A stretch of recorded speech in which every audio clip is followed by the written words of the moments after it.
Denuncié acoso laboral y terminé siendo la mala de la historia. ¿Estás segura de que quieres hacer esto? Esa fue la primera pregunta que me hicieron cuando fui a Recursos Humanos a denunciar a mi jefe por acoso. No un ¿qué pasó?, ni un ¿estás bien?, ni siquiera un cuéntame. Solo eso. ¿Estás segura? Y en ese momento lo supe. Iba a perder. Aunque tuviera razón, aunque tuviera pruebas, aunque tuviera miedo. Me llamo Daniela, tengo 29 años y trabajaba en una agencia de publicidad en la capital. Llevaba casi 3 años ahí. Entré como redactora junior, me partí el lomo haciendo todo tipo de tareas que no me correspondían y gracias a eso fui ascendida a creativa senior en menos de 2 años. Era buena y lo sabían. Por eso cuando llegó Marcelo, el nuevo director creativo, pensé que por fin alguien con experiencia real nos iba a ayudar a crecer. Lo que no sabía era que él sería la razón por la que todo se iría al carajo. Marcelo era de esos tipos encantadores. Voz grave, sonrisa segura, traje bien ajustado. El tipo de persona que todo el mundo escucha cuando entra a una sala, aunque no digan nada importante. Desde el primer día fue amable conmigo. Demasiado. Comentarios inocentes sobre mi ropa, chistes de doble sentido.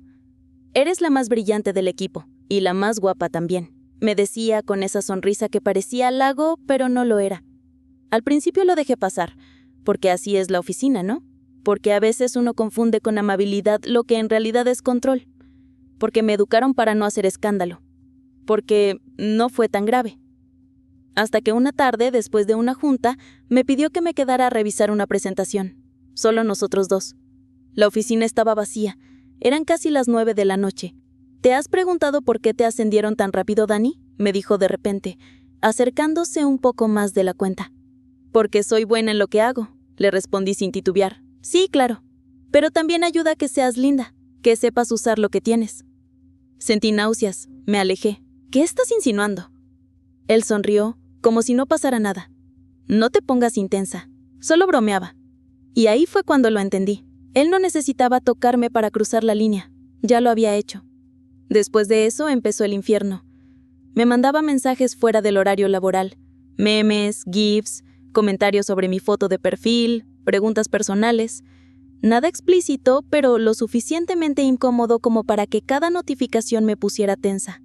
Comencé a ignorarlo, a responder solo lo estrictamente necesario, a ser distante, profesional. Y como era de esperarse, eso no le gustó. Me empezó a excluir de juntas, a desestimar mis ideas en las reuniones, a cambiar mis asignaciones a última hora, y lo peor aún, a hablar mal de mí con los demás. Daniela está muy sensible últimamente. ¿Te diste cuenta de que se pone a la defensiva por todo? No sé qué le pasa. Ya no es tan colaborativa como antes.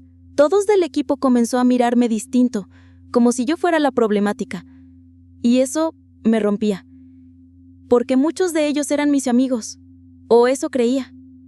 Una compañera, Laura, fue la única que se atrevió a preguntarme, ¿todo bien contigo y Marcelo? No supe qué responder, solo asentí con una sonrisa forzada, y me fui al baño a llorar en silencio. Una noche, mientras revisaba correos, encontré uno que no iba dirigido a mí. Era una conversación entre Marcelo y otro ejecutivo donde hablaban de mí como si fuera un chiste. Hacían referencias sexuales, se burlaban de mi forma de vestir, y lo peor, uno de ellos preguntaba si ya había caído. Tomé captura, respiré profundo y supe que ya no podía seguir callando. Fui a Recursos Humanos al día siguiente. Les conté todo, les mostré los mensajes, las capturas, les hablé del patrón de abuso, de cómo estaba afectando mi trabajo y mi salud mental. Y ahí fue cuando vino la frase maldita. ¿Estás segura de que quieres hacer esto? Después de eso, todo cambió, pero no para bien. Me llamaron a una mediación con Marcelo. Él negó todo. Dijo que era una exageración, que yo malinterpreté las cosas, y lo peor fue que lo hacía con ese tono condescendiente, casi paternal, como si yo fuera una niña caprichosa inventando cosas por atención. Yo siempre la traté con respeto. Tal vez hubo confusión, pero jamás fue mi intención incomodarla, dijo frente al comité. Y ahí estaba yo, con el corazón en la garganta, sintiendo que todo se desmoronaba. Al salir de la sala, me crucé con 2 compañeras que hablaban en voz baja. Cuando me vieron, una de ellas murmuró, «Ahí va la que quiere arruinarle la carrera a Marcelo». Me temblaron las manos. porque de repente yo era la culpable. Yo la exagerada, la conflictiva, la que no sabe manejar un halago. Y Marcelo seguía siendo el tipo carismático al que todos le reían las bromas. Después de la mediación, me sentí desnuda, como si mi historia ya no me perteneciera, como si todos supieran un secreto que yo no había contado. Lo más frustrante no fue que me pusieran en duda, fue cómo lo hicieron, con sonrisas forzadas, frases ambiguas y ese tono de, bueno, ya sabemos cómo es Daniela. Yo no era la víctima, era el problema. Esa semana nadie me habló directamente de la denuncia, pero el ambiente cambió. Ya no me invitaban a almorzar con el equipo, ya no me incluían en los brainstormings. Una mañana incluso vi cómo cambiaban de tema apenas entré a la sala. Y Marcelo, como si nada, saludando con la misma simpatía, preguntando por el clima, sonriendo como si su vida siguiera intacta. Y probablemente así era. Yo, en cambio, me sentía cada día más pequeña. Comencé a llegar más temprano para evitar a la gente. Me encerraba con audífonos, fingiendo estar concentrada, solo para no tener que interactuar. A veces almorzaba en el baño. Otras simplemente no comía. Mi productividad cayó en picada, pero nadie me preguntó si estaba bien. Al contrario, mi jefa directa, Teresa, me llamó a su oficina una tarde. Daniela, últimamente te noto desconectada. Necesitamos a alguien más proactiva en el equipo. No pude evitarlo. ¿Proactiva o sumisa? Se quedó en silencio. Me miró como si le hubiese insultado a un hijo. «¿No te conviene ese tono?», dijo finalmente. Ahí fue cuando entendí que el castigo no sería explícito. Sería lento, sutil, invisible, un desgaste emocional programado para que yo misma terminara renunciando. Empecé a ver a una psicóloga. Me diagnosticaron ansiedad laboral. Insomnio, pérdida de apetito, ataques de pánico, pero en la empresa seguía siendo la exagerada. Un día fui a hablar con Laura, la única que me había preguntado algo desde el principio. Esperaba comprensión, un poco de empatía, pero su respuesta me heló. «Mira, Dani, no es que no te crea, pero a veces hay que saber cuándo callar». ¿Callar? ¿Después de todo lo que hizo? Sí, pero tú sabes cómo es esto. Marcelo es importante, tiene contactos. Tú recién estás empezando tu carrera. No puedes permitirte cerrar puertas. ¿Cerrar puertas? ¿Por denunciar acoso? ¿Por volverte una mujer conflictiva? No supe qué responder.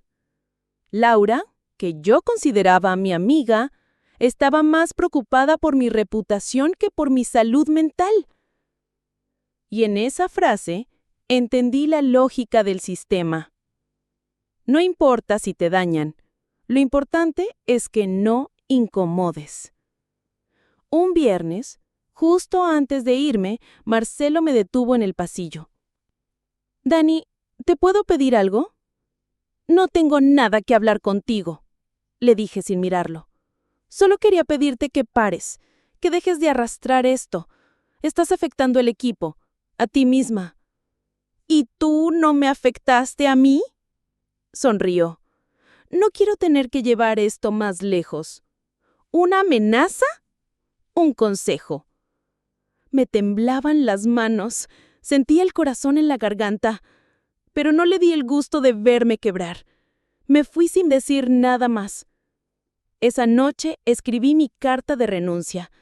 Lloré como una niña. Me sentía derrotada, humillada, invisible, pero no la entregué. Al día siguiente imprimí todas las capturas, organicé todo lo que tenía como prueba. Incluí el diagnóstico médico, los mensajes, los registros, y escribí una carta dirigida al área legal de la empresa. No iba a callarme. No esta vez. Pero claro, eso fue lo que desató lo peor. Una semana después, me citaron a una auditoría interna. Me hicieron esperar 40 minutos en una sala fría sin ventanas. Finalmente entraron 2 personas que no conocía, una abogada externa y un representante de cumplimiento. Me hicieron preguntas ambiguas, frías, técnicas. Todo el enfoque parecía estar en cómo yo interpreté los hechos, no en los hechos mismos. Al terminar, la abogada me dijo: agradecemos tu declaración, pero debes entender que esto afecta la reputación de muchas personas. Si no tienes pruebas concluyentes, lo más recomendable sería dejar que este asunto termine aquí. ¿Están insinuando que me retracte? No, pero sería lo mejor para ti. Cuando salí de la sala, me crucé con Marcelo. Me miró con lástima.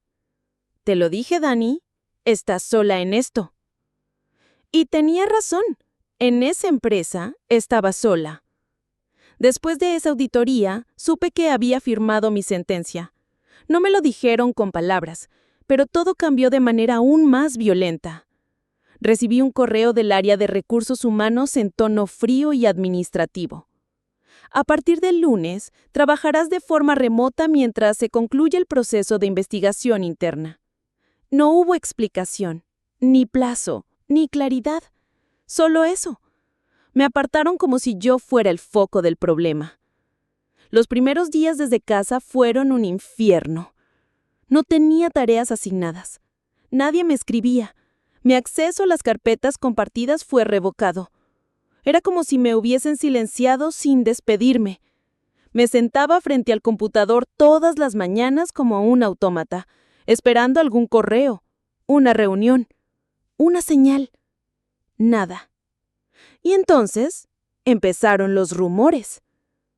Una excompañera me envió una captura de un chat grupal donde decían que yo había inventado todo para llamar la atención, que estaba obsesionada con Marcelo, que me molestó que él no me correspondiera.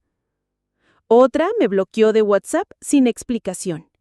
Y alguien filtró mi nombre en un foro anónimo de ex empleados donde me acusaban de destruir carreras por despecho. Cada mensaje era como una puñalada, cada silencio como una traición. Y lo peor era que parecía que todos estaban más preocupados por él que por lo que él había hecho.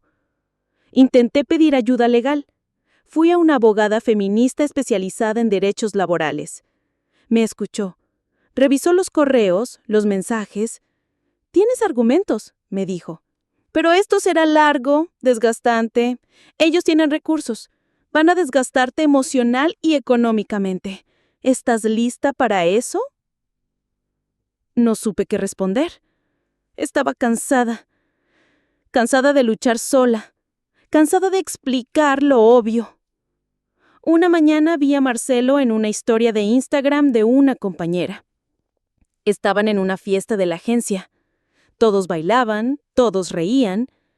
Había globos, risas. Él en el centro como si nada hubiera pasado. Y ahí entendí una verdad dura. El mundo no se detiene por tu valor. Solo tú te detienes. Empecé a tener pensamientos oscuros. Me preguntaba si de verdad todo había sido para tanto. Si tal vez exageré. Si fui demasiado sensible. Si lo que pasó no merecía arruinar mi vida laboral. Llamé a mi psicóloga una madrugada. Estaba desesperada. «Siento que me equivoqué», le dije llorando. «No, Daniela, no te equivocaste. El error fue de ellos. Lo grave es que te hayan hecho creer que fue tu culpa». Sus palabras me calmaron, por unas horas. Pero al despertar, la realidad seguía siendo la misma. Una tarde recibí una llamada de recursos humanos. «Queremos informarte que, tras revisar los antecedentes, se ha determinado que no hay elementos suficientes para continuar una acción formal contra Marcelo». Silencio. Además, dadas las tensiones que esto ha generado, creemos que lo mejor sería una salida amistosa. ¿Me están despidiendo? Estamos ofreciendo que finalices tu contrato de mutuo acuerdo, incluso con una indemnización. ¿Y él? Marcelo continuará en su cargo, pero con observación. ¡Observación! Como si lo suyo fuera una mala jugada de fútbol. Un «ups». No firmé ese día. Pedí tiempo para pensarlo. Pero ya sabía que esa historia no iba a terminar bien para mí. Esa misma noche publiqué en redes, en mi cuenta privada, un texto anónimo sin nombrar a la empresa ni a nadie, donde hablaba de lo que me había pasado. Fue catártico. No buscaba viralidad. Solo necesitaba sacar el veneno. Pero alguien tomó captura y la filtró. Y al día siguiente, mi nombre estaba en boca de todos. La publicación en mi cuenta privada no tenía nombres. No decía Marcelo. No mencionaba la empresa. Era un grito silente. Un desahogo que creí solo leerían mis amigas cercanas. Pero alguien hizo captura. Y alguien la compartió. En menos de 24 horas, la publicación estaba en grupos de WhatsApp del rubro. Y a las 48 horas había sido subida por una cuenta feminista que la acompañó con la frase: Ella fue valiente. Y aún así la castigaron. Ahí, el infierno se multiplicó. Recibí mensajes de mujeres que decían haber pasado por lo mismo. Algunas incluso mencionaban a Marcelo. Historias diferentes, pero con el mismo patrón. Comentarios incómodos, invitaciones ambiguas, presión emocional. Una me escribió: no sé si tengas fuerza para seguir, pero gracias, porque yo nunca pude decirlo. Ese mensaje me quebró. Porque si bien todo esto me había hundido, yo al menos lo había dicho en voz alta. Pero no todo fue apoyo. También llegaron los ataques. Un perfil falso me escribió: eres una resentida. Por eso nadie te toma en serio.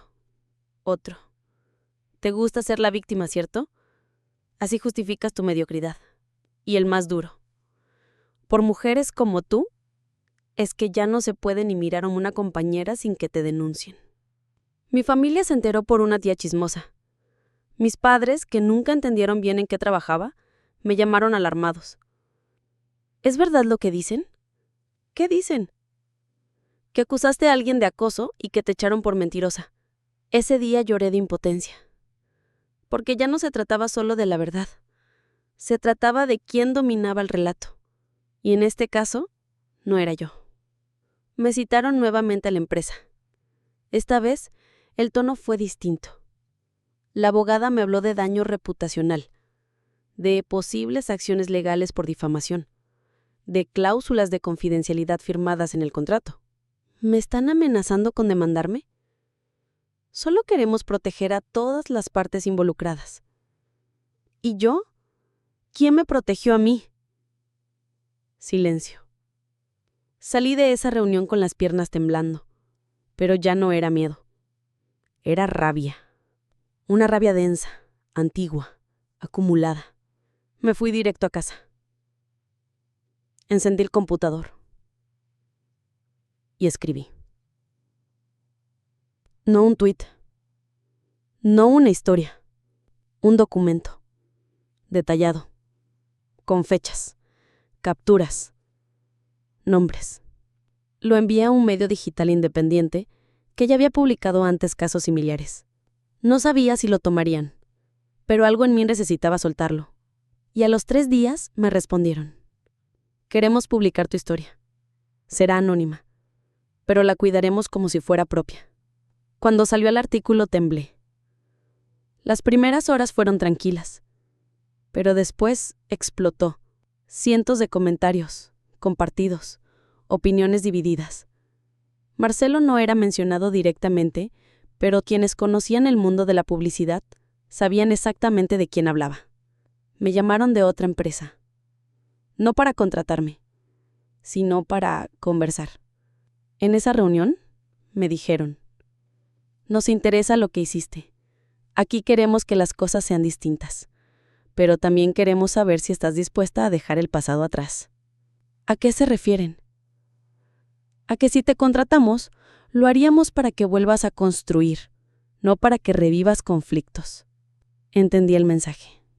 Sí, podían contratarme, pero solo si me volvía silenciosa.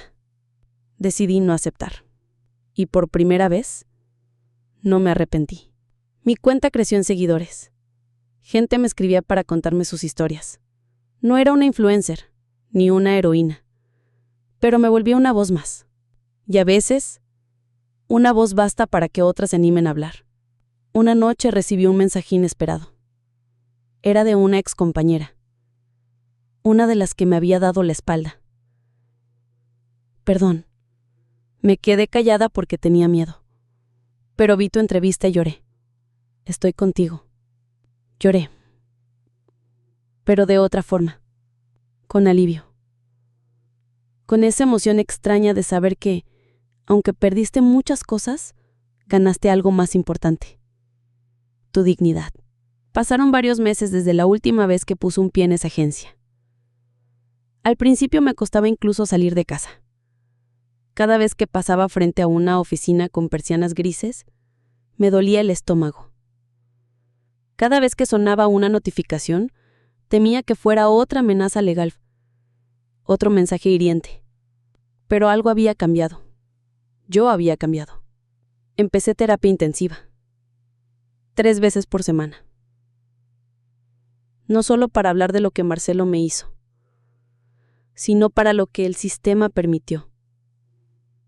Lo que permitimos por miedo, por vergüenza, por no parecer problemáticas.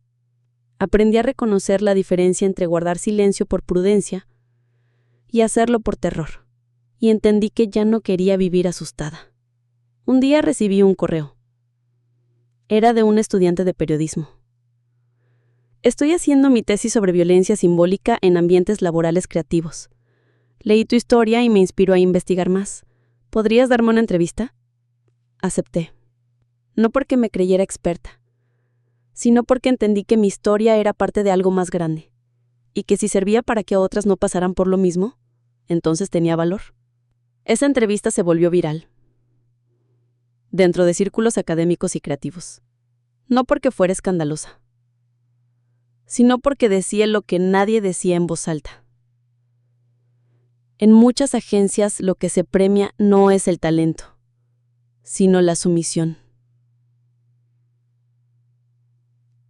Y cuando una mujer levanta la voz, se la trata como un problema que hay que eliminar. Marcelo, por cierto, siguió trabajando en la misma agencia varios meses, hasta que otro caso salió a la luz. Otra mujer. Otra denuncia. Esa vez la presión pública fue más grande. Y lo sacaron. Sin hacer ruido. Sin admitir culpas. Lo reubicaron en otra agencia. En otra ciudad. Porque así funciona muchas veces el castigo para quienes abusan desde el poder. No se les expulsa. Se les recicla. Yo, en cambio, empecé desde cero. Fundé una pequeña consultora con 2 excompañeras que también habían sufrido acoso y maltrato laboral. Creamos espacios seguros para mujeres creativas. Organizamos talleres, dimos charlas y, sobre todo, escuchamos. Porque muchas veces lo que más duele no es el acoso en sí, sino el eco que deja el silencio alrededor. Esa sensación de estar gritando bajo el agua mientras todos fingen no escucharte. Hoy no tengo miedo de hablar. No tengo miedo de que me digan que exagero.